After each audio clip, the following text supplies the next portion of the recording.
My guest today is a retired United States Marine Corps Staff Sergeant with no book to sell, no podcast to promote, and no reason to fabricate what he's about to tell you. Don't miss this. Welcome to High Strangeness, where we ask questions and explore all that is strange and unexpected in our reality.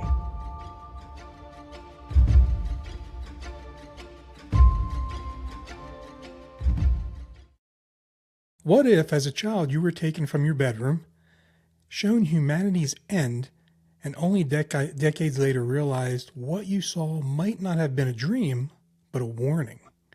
Tonight, my guest is Marvin Jacobs, a retired Marine who says his encounters with non-human beings began at the age of 5 and culminated in a chilling vision of global destruction that's starting to feel uncomfortably real in this day and age. So, what are we going to talk about? Marvin, welcome to the show, my friend. How are you doing? I'm fine. How are you? And I'm glad to be here.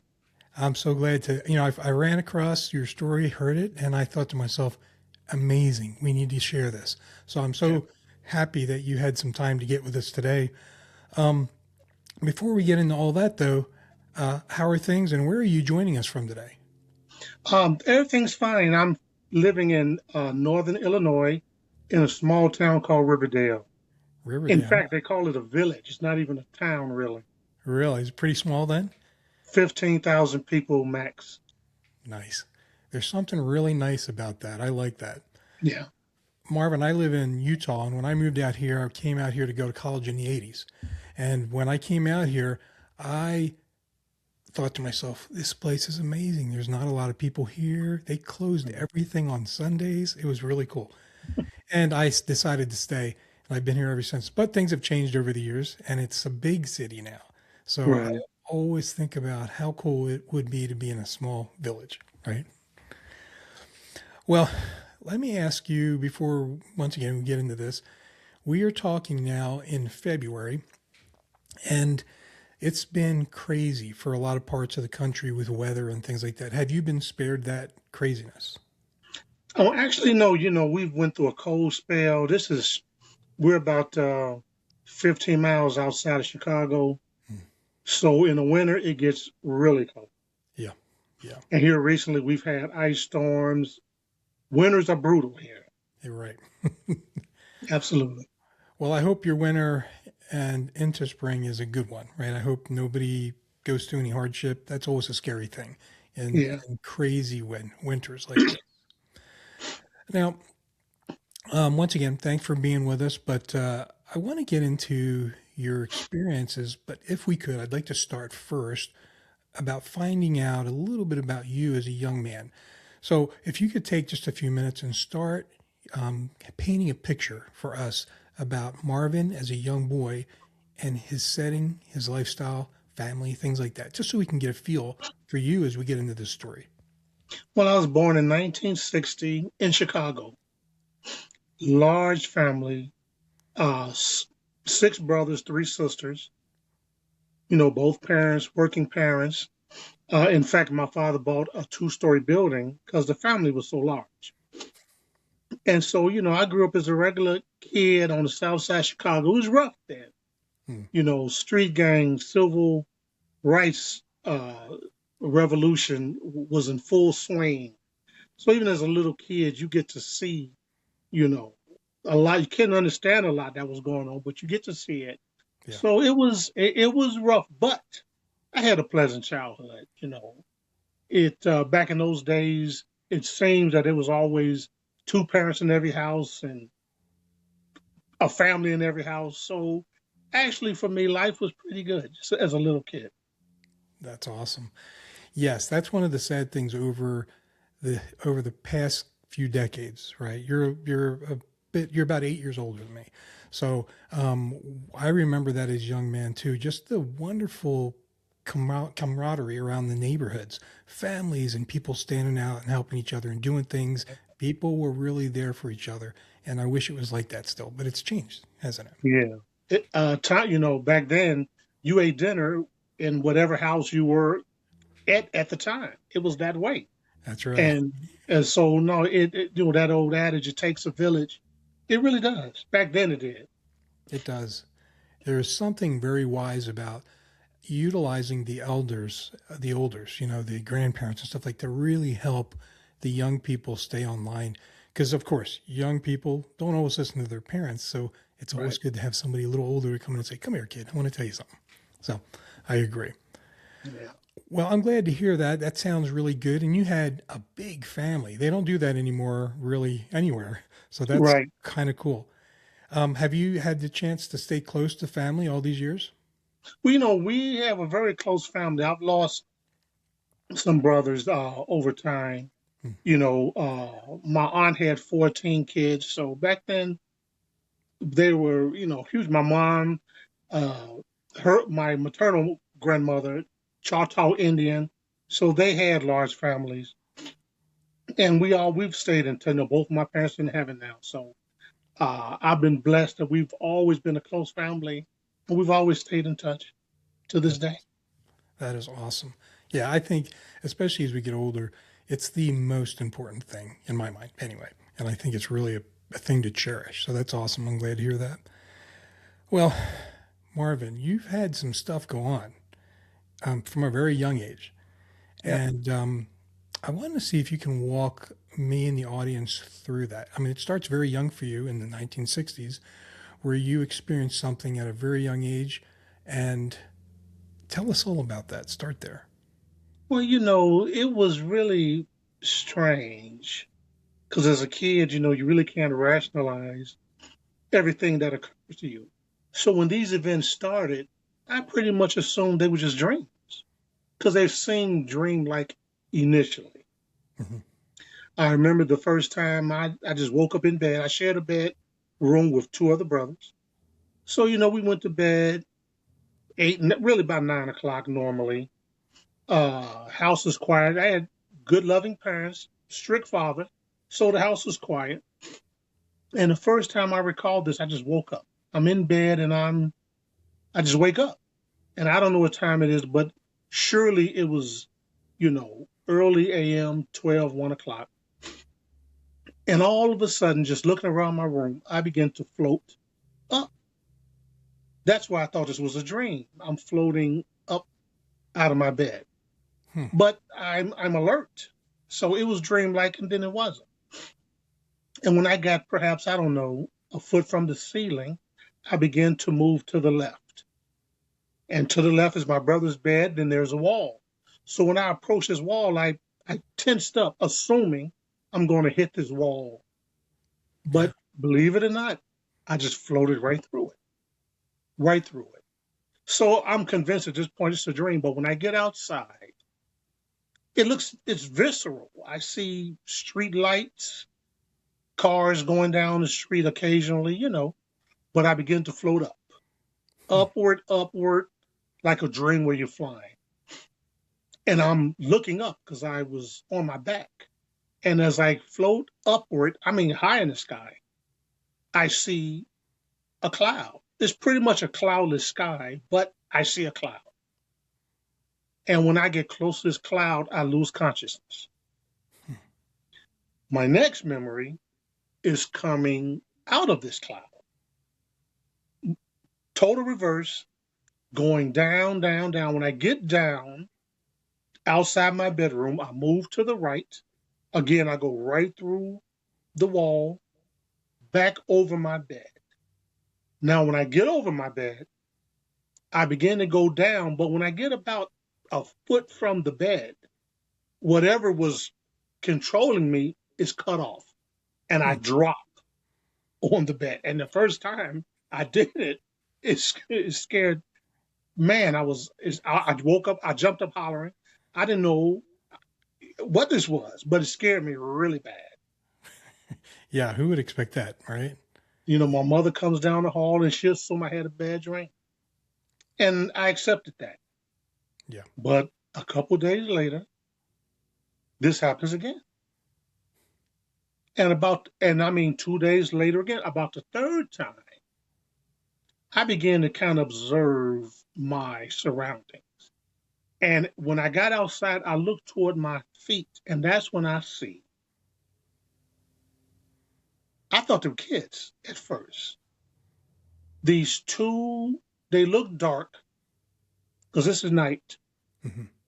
but they looked like children with big heads. I didn't see any clothes, and they were maybe 10 feet from me. And as I went up, they went up. And when I get to this cloud again, I lose consciousness. Now, this happens so often, a couple times a week. I could, even at that young age, I convinced myself when I get to this cloud, I'm going to fight this urge to lose consciousness. Yeah. And I really thought that. And over, I don't know, 2 or 3 times it began to work. And I got so good when I got in this cloud and I felt that urge to lose consciousness, I would tense up and fight it. And it worked so well that I got to this cloud and I saw that there was an object in this cloud, a round metal disc with a round circle opening in the bottom. Hmm. And as I got into this disc, that's when I saw this, what now people say are grays. But this one was tall. And you got the impression he was the one in charge. And he was at the inside this craft at the opening looking at me. And I think he was surprised I was still awake. Right. But I lost consciousness. I just couldn't fight it anymore. Hmm. And that's how these went the first month of these, I would say. So you're thinking it happened 2, 3 times a week? Is going Yeah, on? Wow. yeah. And the odd thing is, I realized that when they brought me back, I couldn't go back to sleep. But in a couple hours, because my father was a truck driver, Mhm. so he always got up 5 o'clock or so in the morning. So after laying in bed after this event, hour, 2 hours, I would hear him coming down the hallway. So that told me that I've been gone all night. This isn't Wow. something that was just a few minutes. I've been gone for a while. Very strange. Very strange. A couple questions Very about this. strange. Um, so, as you look back at this point in your past, do you interpret that as being, because it happens both ways in different abduction cases? Some people say physically this happened.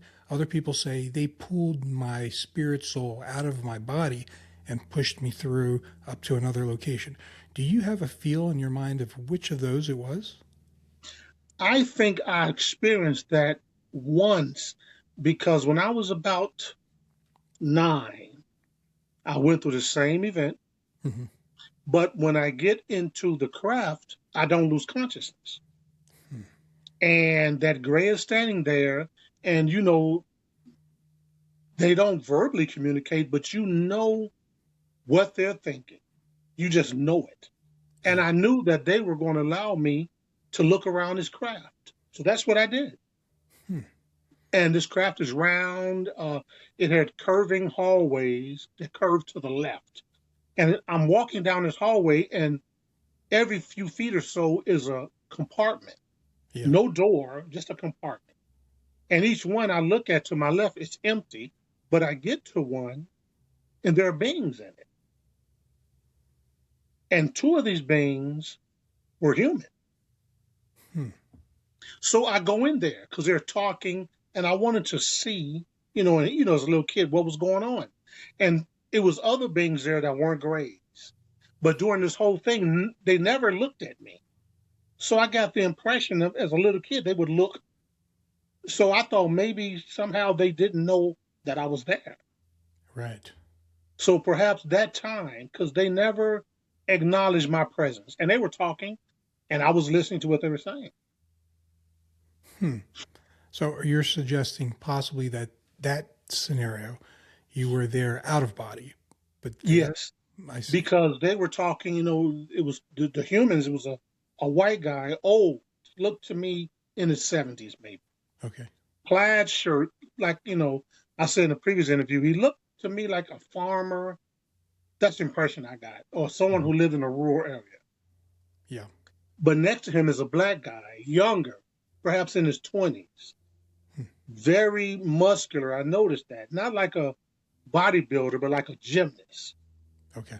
And they're talking about escaping. Now, the old gentleman was very afraid. You could tell he was afraid, but the younger guy was more composed, as if he's accepted his fate. And I remember the younger guy saying that there's no way out of here, that you can't leave here unless they let you. Hmm. And he said, I've been here a long time and there's no way out of here.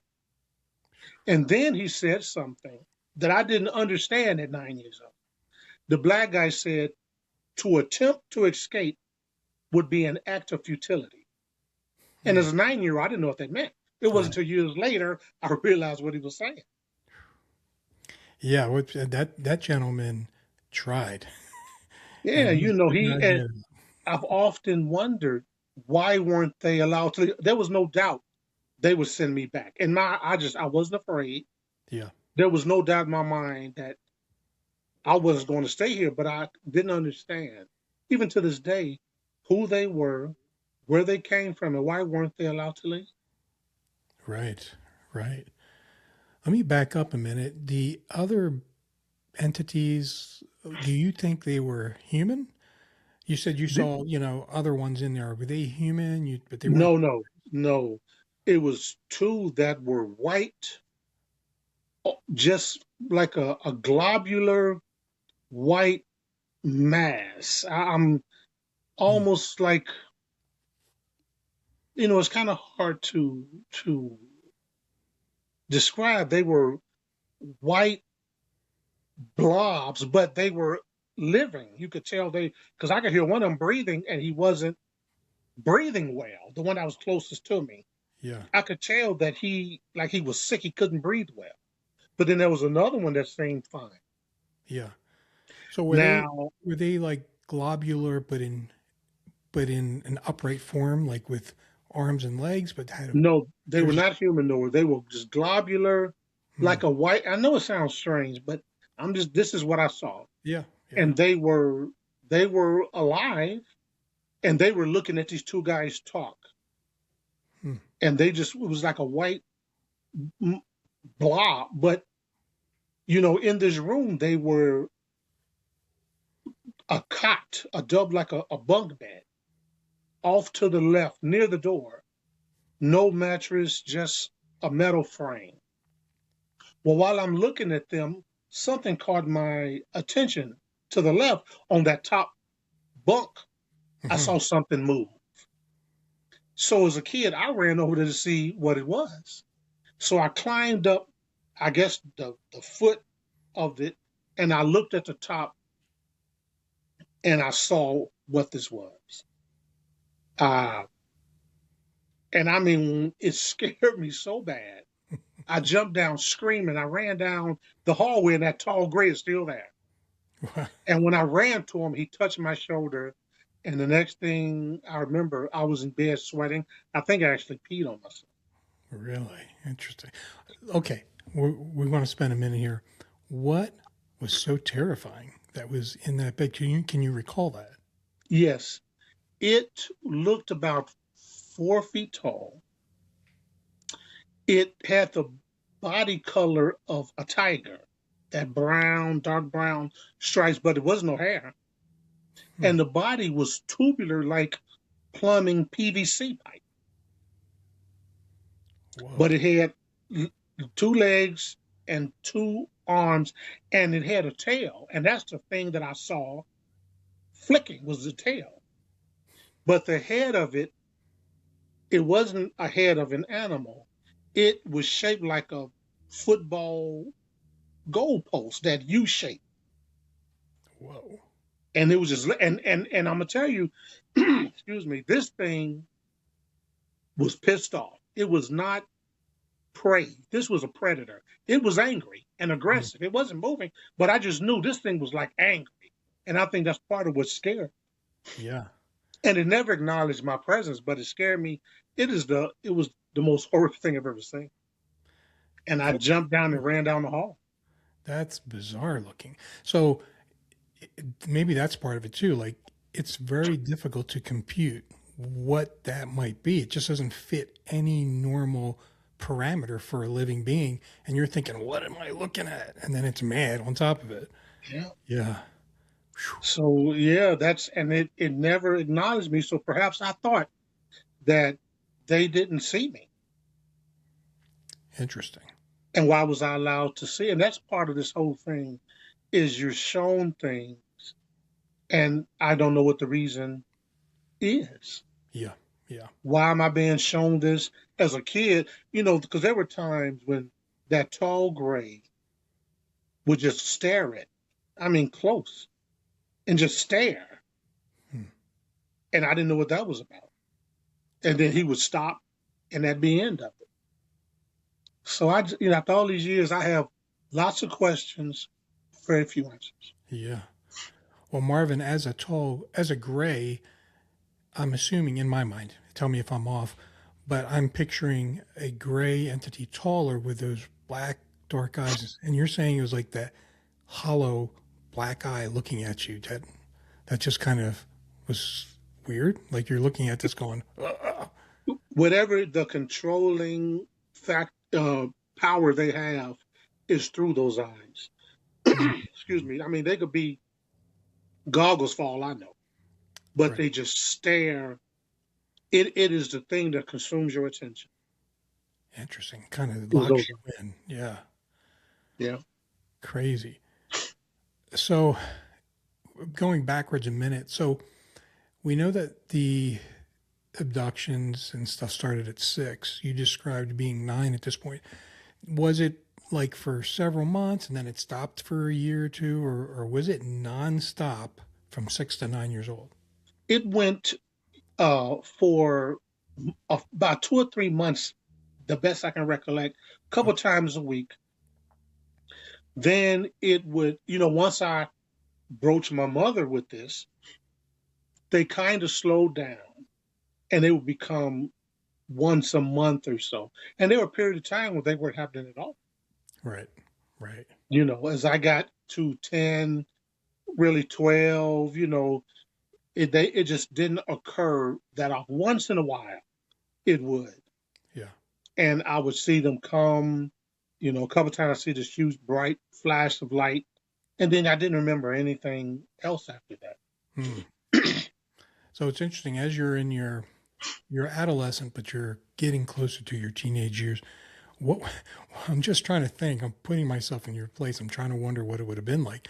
Did you find yourself thinking, "Oh boy, here we go again"? Well, Like at that age? I tried to rationalize. Yeah. And for a while, believe it or not, I had convinced myself that I had a mental issue as a 12 or 13. I think I'm a little nuts. I still got friends. We play baseball in the summer all day, Yeah. 5 or 6 games every day. Lots of friends. So I figured this is not that big of a deal because Yeah. I still got friends. I have a nice childhood. But as I got older, I did begin to read what was available, which wasn't much, Mhm. to try to understand what this was. So at some point, 13 or 14, I realized these weren't dreams and this is a real thing Yeah. that no one around me understands or can relate to. So Marvin, did you feel like you had to keep this in? You couldn't really share it with anybody Well, for all this time? I told my parents when I was little, my mother, Mhm. and she dismissed it, and then she would get a little angry Mm. when I brought it up.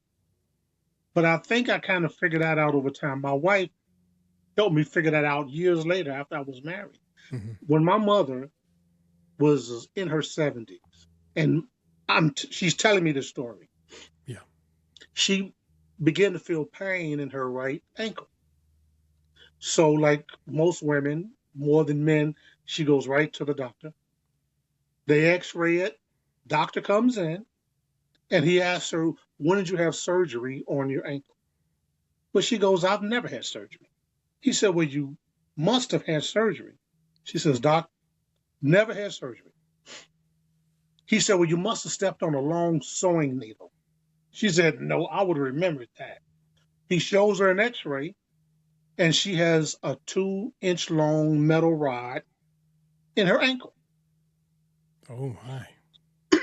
So the doctor, she has surgery. He removes it and gives it to her in a medicine prescription bottle. Mm-hmm. And when she tells me this, of course, I ask her for it. And she says her mother, my grandmother, who lived to be 108 years old, Wow. she told her, throw it away. So my wife told me, perhaps your mother was an abductee. Right. And she thought all this was over. And now here you come saying, Mom, this is happening to her. And her response was a trauma response. She kind of got angry. So I stopped bringing it up to her because I know it upset her. Yeah. Well, and the reaction of your grandmother to say, get rid of it, I wonder if this was generational.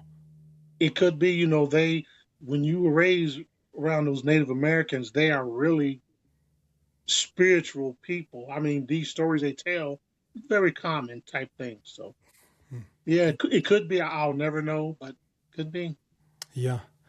Marvin, let me ask you, were you and are you a man of faith? Are you religion? Are you religious? I am a Bible Christian. Okay. At my work, that's where I'm at now. I not only have, the Roman Bible, I also have an Ethiopian Christian Bible because Oh, that wow. Bible outdates the King James Bible by 800 years. It's got a few more So books. I Yeah. study both in detail every day, have Bible morning prayers every day. Absolutely. Wonderful. Now, were you religious as a young man too, or is this something at some point later in life you Well, really? we were raised as Christians as a kid. You Mhm. had to go to church where you didn't get spending money as a kid. So, but yeah, we believed in God. Absolutely. My house was that way. Yeah. And we grew up believing in God. It was something we were very comfortable with to this day. Yeah. Well, and we're going to get into as you've gotten older, but I'm curious in your mind, how do you square the two? Because I know some people who are religious who have a tough time with this, and some have experienced it, and they don't know what to do with this because it's almost like two different worldviews smashing up against each other. What are your thoughts on that? Maybe it'll help somebody. Well, and I think about this quite a bit. Hmm. And there's lots of things that you experience that I can't explain. Now, um, when I was active duty, I was having this discussion with a reservist who was a Christian missionary. Hmm. And this is what he said. He goes, of course, there are life forms on other planets, but God put those planets so far apart, they were never meant to, come together, which kind of makes sense. It does. Yeah. The thing is, I had people tell me, well, these are demons, but they never hurt me that I know of. Right. I mean, I would get scared, but I was never physically hurt by them. So if they were demons, I would have been hurt. Right. And I don't believe I was. So Yeah, it seems like if it was demonic, that they would be really committed to trying to ruin you. right. And it seems like that's not been the case. So, yeah. Especially with when they show me that apocalyptic scenario, that I think is supposed to be information that I should disseminate the best I can. Yeah. And it didn't make sense then. So I don't, and plus I don't think demons need metal craft to Hmm. travel in UFOs. I don't see how that plays into it. Hi, did you know High Strangeness is looking for you? If you've seen something strange or experienced something, we want to know. Go to this website and the email address or leave a voicemail message. Thanks, and let's get back to the show. Right, right. Well, I want to get into as you got older, into your 20s, and then and what's happened after that and your understanding of what you've experienced. First, though, I want to ask you, so we do know that you shared some of this, your mother, there was a negative reaction, probably because of, maybe something she's gone through. Have your family heard about these experiences as you've gotten older? Like even in the last 20 to 30 years, what do they feel about this? Like, or have you Well, kept it to yourself? No, I've discussed it with them, and I don't think, well, at this point, I'm 65. They know I'm not making it up Right. because I brought this to them when I was a 5-year-old. So they know he's not, but they don't have any basis to relate to this at all. Now they do see what's going on in the world, and they do see that this is more of a reality. Mm-hmm. The abduction events take it, a lot further, but I do know that they know I'm not making this up. Yeah. Yeah. And I think, it kind of disturbs their worldview, to be honest. Right. And so, people are comfortable inside their worldview, and this kind of shakes that up. Yeah. No, that's so true. I do find that a lot of people seem to just try to put it on the back shelf and say, I can't answer that right now. I'm going to put it back there. I can't really focus on that. Yeah. And I did that for a while because I was active duty for 21 years. Yeah. So, I'm a veteran of Desert Storm. So when you're leading Marines and training, you have to, it's like fear. We take fear and you never lose it. You just put it in your back pocket because you got something to do. Yeah. And that's Yeah. how we deal with going into combat and things like this. So Marvin, anything notable in your teenage years? I know I want to get into when you're in the service. I know some stuff happened. Maybe we can do that. But is there anything notable in your teenage years that we haven't talked about heading into when you were in service, active service? No, it slacked off for quite a while. Okay. Teenage years is tough enough, I guess. So Yeah. it slacked off for a while, and growing up and being interested in girls and all that. I graduated early, so I joined the Marines at 17. So at 17, I was in California. Hmm. That's amazing. So you were right. You went from the things you were doing, boom, right to active service as a young man, Yeah, and we're there for 20 some years. You said, is that right? 21 years. Yeah. Well, walk us through. I know that something happened when you were in the service, I guess, as a young man. Yeah. Um, Tell us what happened there. Well, I got married in 19 to a South Korean woman, very nice, and I'm living in base housing. No kids. Uh, I was a department head, very young. I was very good at what I did. So at an E5 sergeant, I had a large department in my squadron, aircraft squadron. My peers were guys as old as my parents, Hmm. but I was loving it. I love Southern California. I was in Tustin, California, Orange County. So regular day, living in base housing, which is very secure. We go to bed. I thought I heard someone in my house, which is very unusual. Base housing is very secure.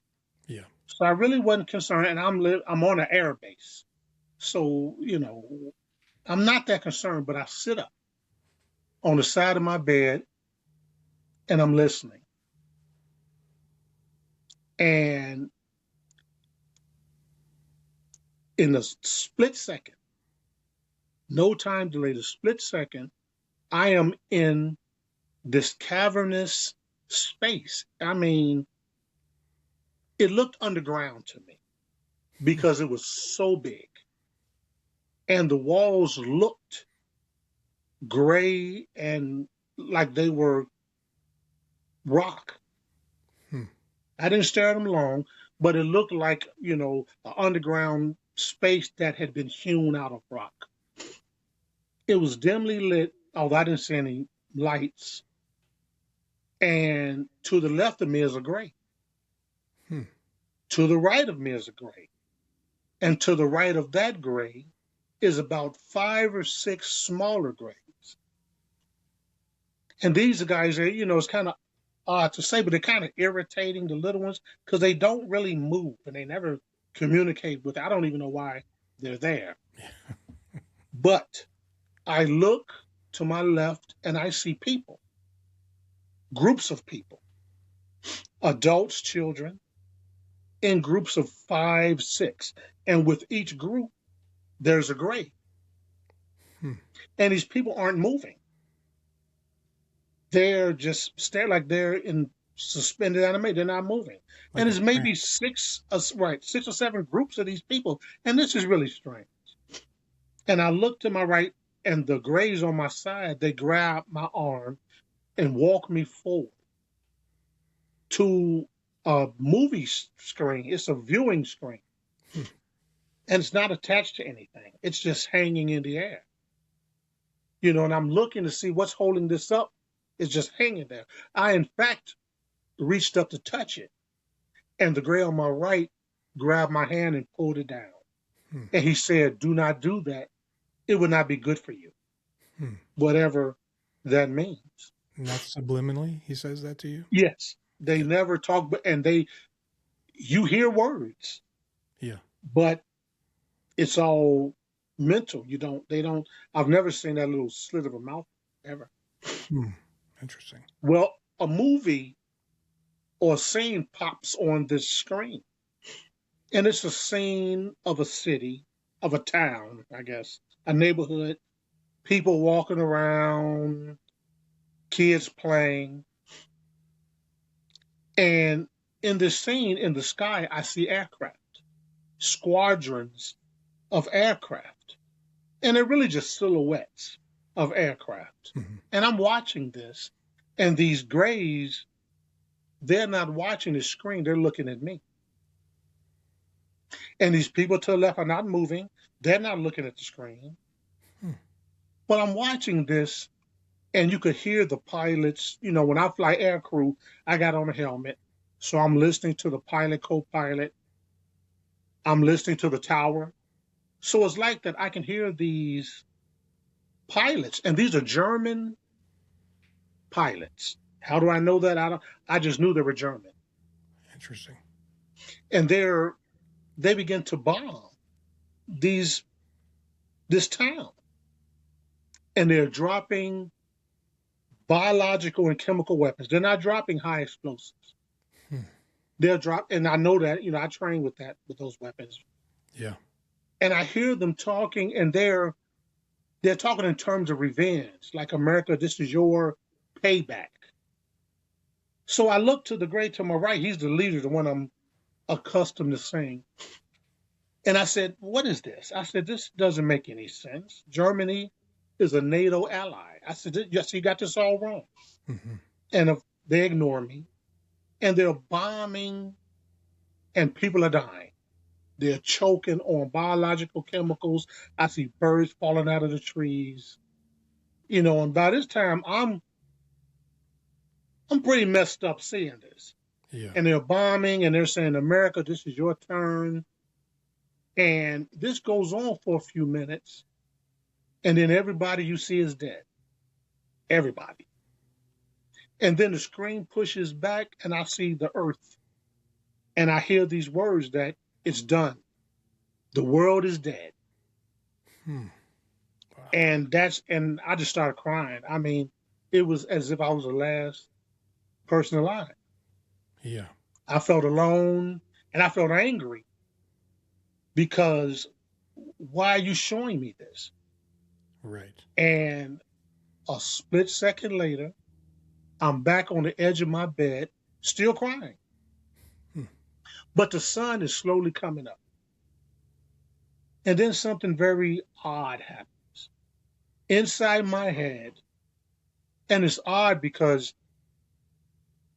I heard some words, and they were very loud. It's odd. It's like someone was screaming in my head louder than they needed to. And it said, "Start your wife." And I knew what that meant. It meant to wake her up. I knew what it meant.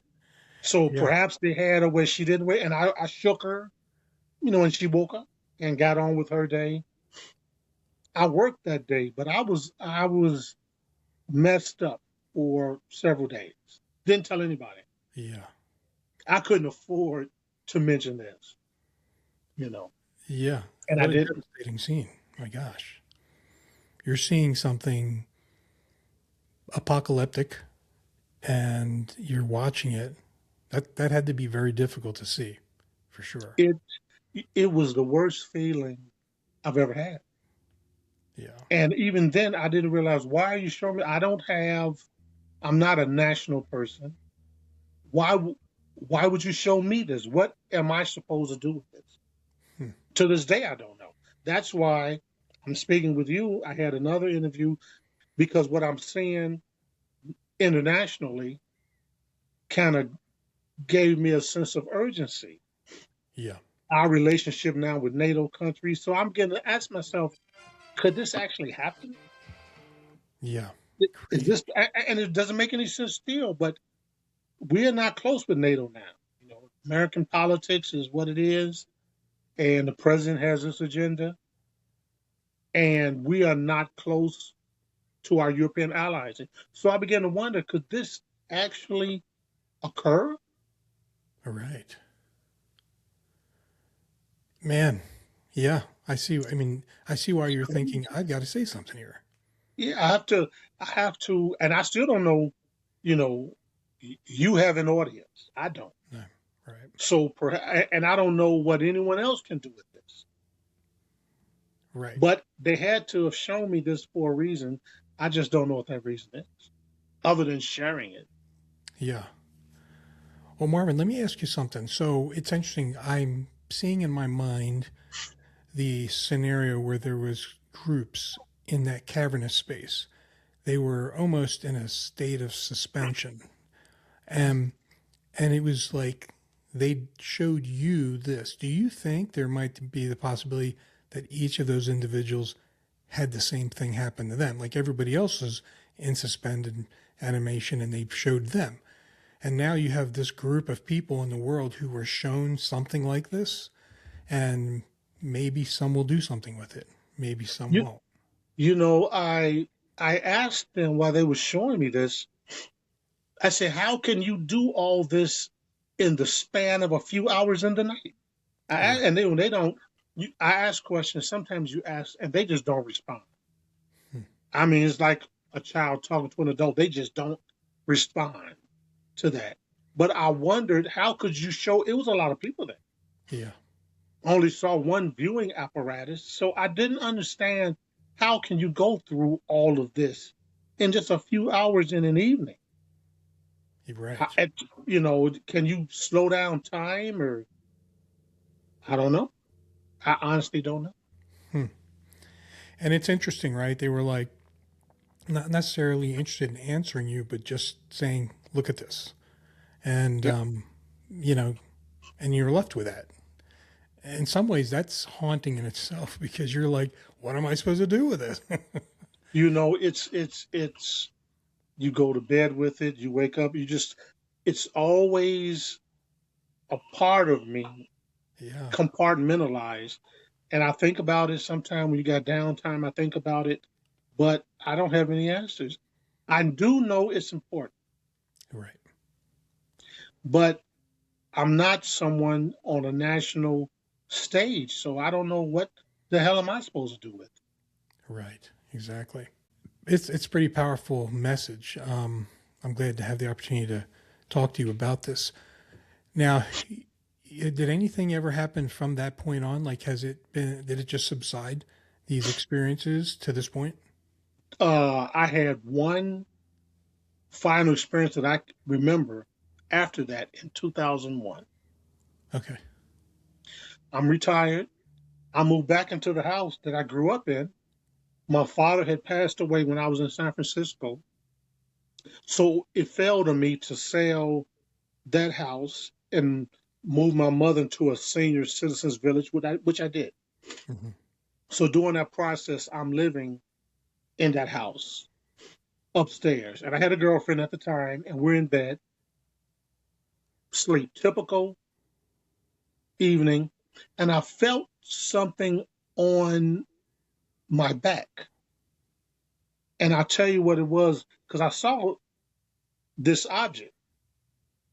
When I felt that, it caused me to wake up, and I sat up in bed. And a foot from me is that great Hmm. that I've always seen. And he has in his hand this, I'll describe it. You ever seen a jazz drummer He doesn't have a drumstick. I think they call it like a broom. Has Okay. wires coming out of it. It looked like that. And he had been sticking that up and down my spine. That's what woke me up. Hmm. It had a very light electrical charge. It didn't hurt, but it tingled a little. So when he did that, and it was still in his hand, and I asked him, I said, "What are you doing?" And he said, "We're checking your energy levels." And that's what he said. Right. And you're thinking, what does that mean? I have no idea. But Yeah. that is what he said. Interesting. And to his right, my left is about four of these little grays, and they're standing there and they're not moving. But I'm looking at him. And we have an exchange. And that's the first time that I can remember I asked questions and he answered them. Wow. And I can remember verbatim what he said and what I said. Please share. Yes. I looked at him and I'm sitting down and he's standing up. And he's a little bit over 6 feet tall. And I said, "I know you." And he said, "Yes." And I said, "I've always known you." And he said, "Yes." And I said, "You're always here when you guys come for me." And he said, "Yes." And I said, "Even when I was a little boy and they came," I said, "You were there." And he said, "Yes." And I said, "When I was a baby and this started, you were there." And he said, "Yes." And I said, "You've always been with me." He said, "Yes." And I said, "Just like a friend." And he said, "Just like a friend." Wow. And I mean, I cried like I was talking to my closest brother. Right. And after that, it seemed like 5 minutes. We just looked at each other. And he was just looking at me. And then those small grays turned because there's a window there, a wall there, and they just went through the wall. And he was the last one. He turned and just went through that wall, and they were gone. Hmm. Yeah, Last time. last time. Wow. That's, yeah, it's almost like one more time to just say, hey, it did I happen. got I guess I felt all this emotion because I got the impression that, like I was saying goodbye to a friend or something. Mm. Kind of because it was so emotional, and I didn't really understand that. Yeah. But that's how I felt. And he turned and almost like if your son goes off to college or something, and he turned and he went away. Wow. Yep, last time. Interesting. And obviously your girlfriend did not even wake up on any of this, but Well, now she didn't wake up in the morning though. She said, "Well, I think she thought I was trying to put the moves on her, but I wasn't. I wasn't." Yeah. And had she just turned around and looked, she would have saw, but she didn't. wow, really interesting. Yeah. Marvin, why do you think that the experiences did stop for a while?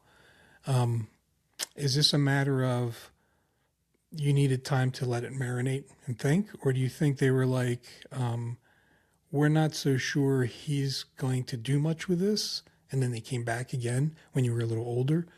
You have any feeling about what that might have been? Well, when they were showing me that scenario, I knew what they were doing. The Greys had tapped into my emotional response to what I was saying. It was almost as if they were saying, "Well, has he now the care and concern we need him to have for Mm, this planet?" That's kind of what I thought. They wanted to know what my reaction to that was. interesting. Yeah. So Yeah. that's what I think. Wow. I mean, these things that are happening are so outside of what everybody experiences when they go back and forth to work and do all these different things. And yeah, I mean, it takes things like this to kind of say, hey, there's more. There's more going on. Yeah. So I appreciate you sharing that. So have you ever, I mean, it sounds like It's just recently that you're like, I need to say something. I was going Yeah, to ask, had you ever done or considered something to have somebody probe deeper, like to regression or something to kind of see if they can unlock maybe more memories on this? Or do you I've feel thought like, about that, but I don't know where those resources would be. I've thought about that because I've heard that people have done that. yeah, I've never been through it, but well, let me tell you this, and we can talk more about it after the recording, but there are ERT investigators from MUFON that do specialize in some of this, and we'll talk about it afterwards. But hmm maybe, if you feel impressed to pursue it more, that might be another way to do that. So, hmm but we'll cover that a little bit later, and we'll do that offline. But thank you so much for sharing this. Powerful. Anything else you want to say to the listeners out there, just to the general public, about the importance of this? I mean, I think people are seeing the craziness in society right now, and they're not sure what to do with it. So, what are your thoughts? I think that a lot of people are abductees and don't know it. And I think that this is done, there's reasoning behind it. Excuse me. I don't know if they're from the future. I don't know if these are possible scenarios. I just don't know. But I do know that people fear this, but I believe ultimately what I went through is to serve a better end, a positive end. Yeah, I don't think they're demons. And honestly, I don't know where they're from, but I don't believe they're demons. right. I was not mistreated. So I want people to know that if you suspect that you've had this experience, they need to seek them out. Maybe it is the collective consciousness of this reality that'll bring about a change, perhaps. Right. And it does not conflict with my belief in God, not at all. Right. Universe is simply massive And complex. Yeah. and complex as we are. And I do know that your spirit is eternal. I feel that. I'm a combat veteran. I've been in situations where I thought this is it. And I pray to God and I can feel his presence. So that's my reality. Yeah. I think it's an important message, Marvin, because there's space for more than just the things that you think, people, I mean, think are in the books of the Bible, right? Like I've always thought of it this way. God is helping us understand who to be, how to be, and how to come back to him. But he's not telling us, because it's not important, the secrets of all the little intricacies of our reality. Right. It's not that important in his plan, but we still experience it, right? And because of that, we need to make sense of some of this. So, Yeah. yeah, I think this was not outside of God's authority and it has a purpose. It has a right, purpose. right. That I do know. Hi. So guess what? We now have a High Strange Stories email and a voicemail number for you who have had strange experiences or sightings. Or maybe you just have a burning comment you want to share. I would love to hear from you. So thanks, and let's get back to the show. Powerful.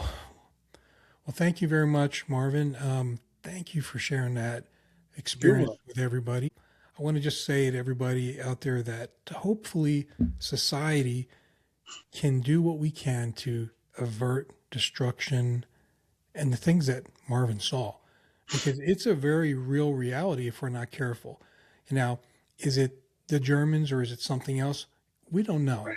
But Right. the destruction is what it is. It's very real and very possible.